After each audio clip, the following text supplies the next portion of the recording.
Hey everybody, I'm Sam Gross with electricbikereport.com, and today we're going to do something a little bit different than our typical e-bike review. Today we're going to take a look at the Wahoo KICKR Smart Trainer.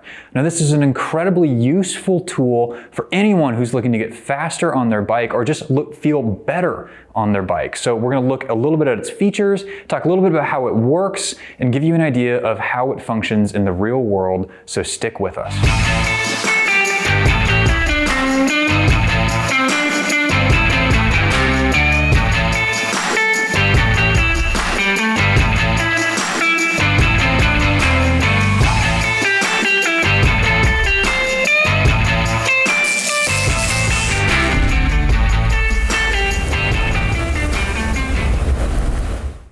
The Wahoo KICKR is the perfect tool for the cyclist who wants to take their outside bike and turn it into an inside bike. And how it does this is it uses Bluetooth to connect to the device of your choice. That can be a laptop, it can be a tablet, or it can be a cell phone. And it connects this trainer to that device and allows it and an indoor cycling app of your choice to actually control the resistance of the trainer itself. Now this is a direct drive trainer, so what that means is it actually replaces your rear wheel and it actually integrates itself into the drivetrain, and it gives you a really realistic ride feel. You don't have to have your rear tire slipping on a drum roller or something like that. This just replaces your rear wheel and makes it feel very nice for indoor cycling. Included in the box is obviously the KICKR itself. It's this unit right here. It comes folded up and very easily folds out. There's a couple of different adjustments you can do with this, including choosing the wheel size. I've got it set up for a 700cc road bike right now. You also have an AC adapter, and it actually comes with an 11-speed cassette, as well as another couple of adapters that make it work with bikes with disc brakes. You can even make it work with a mountain bike with a through axle. There are lots of things that this trainer is compatible with. Personally, this is my preference of all of the different types of indoor cycling trainers out there. You can buy entire bikes. One of my colleagues over at our sister site, Treadmill Review Guru, actually did a review on the Wahoo KICKR bike not too long ago. If you want something that doesn't require you to actually take your own bike and put it on a trainer, or if you want something even more simplistic and even more affordable than something like this, you can buy yourself a drum style trainer that you leave your rear tire on the bike, and it actually just uses resistance on the rear tire against a drum to do exactly what this trainer does. But I will say that this is my personal preference for several reasons. The first being noise. It's a much quieter option. And then when you're actually trying to do interval training, or you're trying to climb hills going hard or something like that, this thing gives you just such a nice, realistic ride feel. It does a great job with resistance. It's all around a very nice trainer. So aside from the actual trainer, inside the box, Wahoo gives you a number of adapters and different little accoutrements that help you fit whatever specific bicycle you're using to the trainer. Now again, be sure to check the Wahoo website and make sure that whatever bicycle you own is actually compatible with this. I am actually using a 2014 10-speed Trek Boon cyclocross bike that is indeed compatible with this, but it's not compatible with it perfectly. So let's walk through how I make this bike work on this trainer.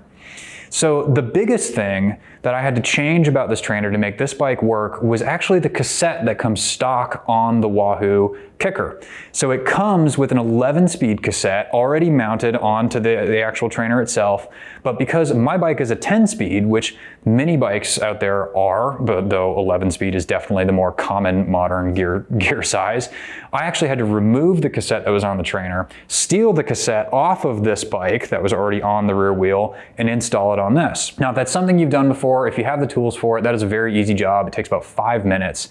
But if this is something that's new to you, you have a couple of options. The first and most obvious one is you can obviously ask a bike shop for help. Any bike shop's gonna be able to do this very quickly and probably very cheaply.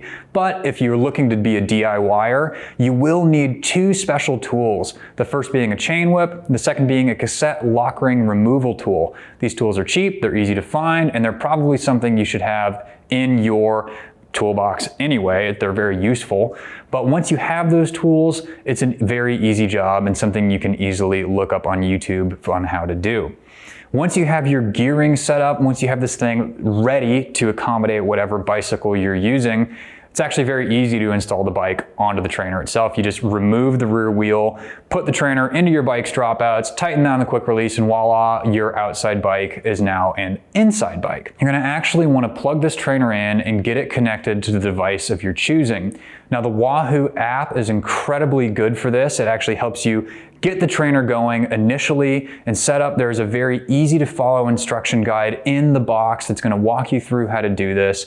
And once you have your device connected to your trainer, lastly, you wanna just choose which training app you're actually going to use. Zwift is obviously the most popular in the world right now. Everyone wants to get on the bicycling indoor gaming experience. But if you're looking to do a little bit more hardcore training, there's options actually from Wahoo. The SYSTM app is a fantastic option. And then there's also Trainer Road, Sufferfest, etc., etc. The list goes on. You just pick your poison, sign up for it, and this thing will connect right up. So while the Wahoo KICKR is absolutely my smart trainer of choice, it's the one that I would personally choose to use in my own indoor training, it's not totally perfect, and that's specifically in the departments of installation and actually transitioning your bike between indoor use and back into open road outdoor use. So starting with the installation, as you've noticed, I've talked a lot about swapping out that 11-speed cassette for something different. My bicycle, this Trek Boone cyclocross bike that's several years old, uses a 10-speed drivetrain. So that alone required me to need to change that cassette. And if you're using a gravel bike or even a mountain bike, something that has an entirely different gear ratio than that stock 11 to 28 tooth cassette, you're gonna have to source and install a cassette that does agree with your bike. Now, this is not a terribly difficult task if you know how to do it. And even if you don't know how to do it and you're willing to source the tools, it's still not a difficult task. But you are gonna have to source tools, being a chain whip and a cassette lock ring tool. And lastly, and this is in respects to the actual transitioning your bike between indoors and outdoors and back to indoors again, is that something that you may find, it's not a guarantee, but you may see this, is that when you install your bicycle onto the Wahoo KICKR trainer, is that your shifting may not be as crisp anymore as it was when you were using your rear wheel. And that's because when you do change from a rear wheel to a trainer, or even between different wheel sets, you run the risk of ever so slightly changing your bike's chain line. This means that the indexing of your shifting may not perfectly agree with where the cassette is on the trainer, meaning you need to adjust your shifting.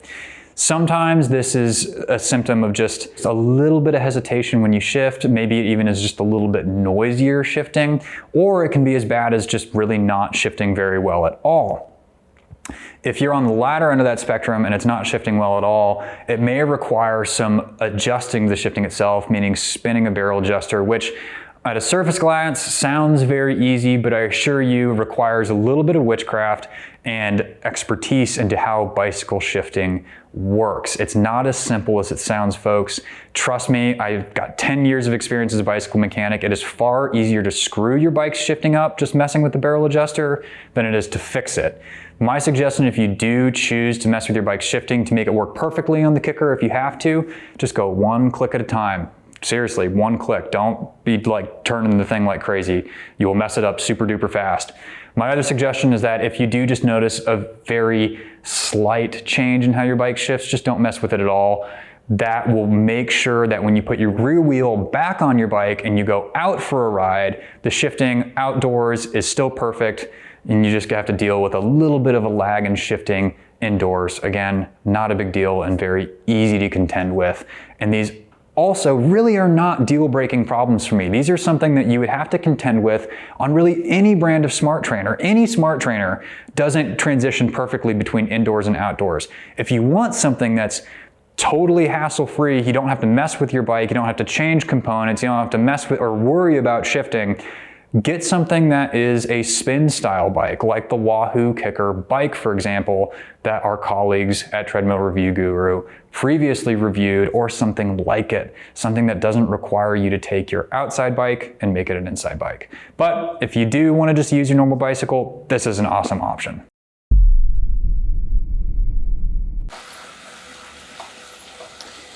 So this is not the first smart trainer I used, and it's not even the second or the third. but it is the best smart trainer I've used. And aside from the ease of setup, as I've mentioned before, one of the things I like the most about it is how quiet it is. Like even right now, you probably can't hear the trainer itself. Any squeaking you're hearing is probably from the clapped out drivetrain on this old trainer bike that I've got. But this is a really, really nice feature if you're like me or many other working professionals and you're trying to get in workouts early in the morning or late at night when other members of your household might be asleep and not very appreciative of you making a ton of noise on your bike trainer. On top of this, I really like how this thing feels.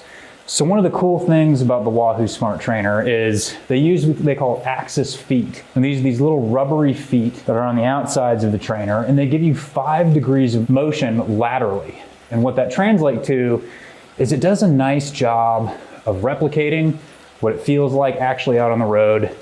Most cyclists don't ride perfectly rigid straight up and down. You've got a little side to side motion. Those feet allow for that. Gives it a really nice ride experience. And on top of that, we're using an integrated power meter, and it also does not require the use of things like a cadence sensor or a speed sensor. Really nice things that you don't have to buy.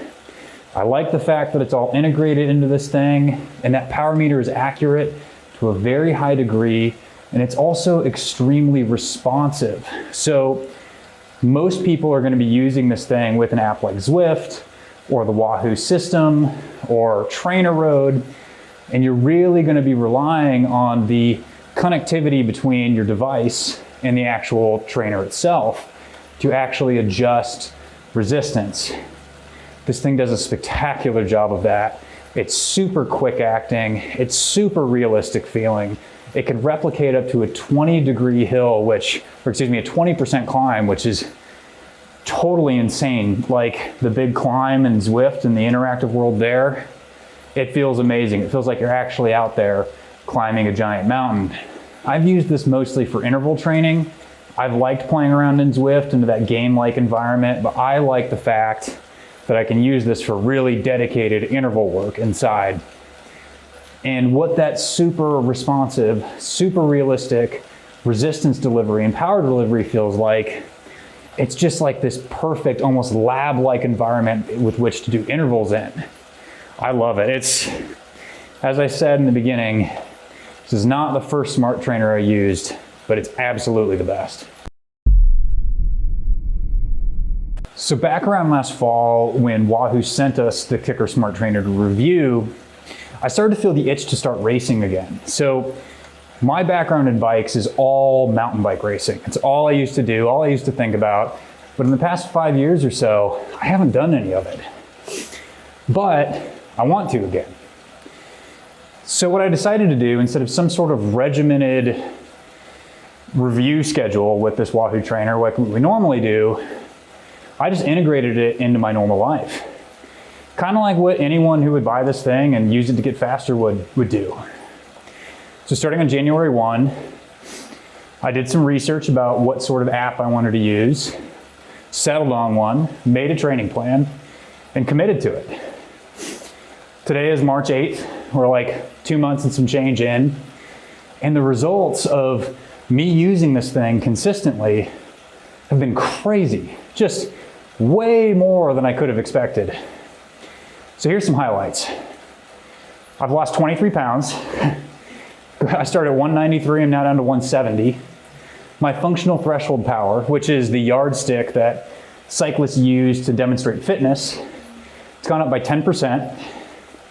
And most importantly, I just feel fast. I feel fit, I feel ready to race, and I actually have been racing. I've been doing pretty good. And I really do directly attribute a lot of those results to this thing. And here's why. Like most of you, I have a job, I work 40 hours a week, I have to come to work, I don't work from home. So through the winter, like right now, it's March, when there's not a lot of daylight, it's cold, the weather's not great, my time to ride outside is super, super limited, especially during the week. So what I did was I used the Wahoo, on Monday through Friday, early in the mornings, late at night, to fit in structured interval training. And then on the weekends, I rode my mountain bike. Used it as endurance rides, technical skills, and then I raced. And that consistency, the ease of access to good training, and then just the laser focused, almost lab-like environment that indoor training and use of a smart trainer gives you to do intervals in, is just incredible. And lastly, it solved the issue that I've had with work. Work has gotten in the way for so much of my time on the bikes. It's probably the biggest thing that keeps people off the bike. And this just allowed me to fit in training, fit in time on the bike whenever I could. And that consistency just made all the difference. So if you're looking for a tool to make yourself fitter, faster, feel better on the bike, trainers like the Wahoo are just incredible. And I would say if you are looking for a trainer like the Wahoo, there's a reason why Wahoo has become almost like the Kleenex brand of smart trainers. They're just really, really good. I would really highly suggest you take a look at the Wahoo KICKR Smart Trainer. It's awesome. It's just an incredible training tool. So if you've liked this video, be sure to like and subscribe to our channel for more of the brands that we cover and review. Whew, I'm running out of breath. Ugh. And if you want to know more about the Wahoo KICKR, be sure to click the link in the description below this video for a more detailed written review about the trainer. For Electric Bike Report, I'm Sam Gross. Thank you so much for watching.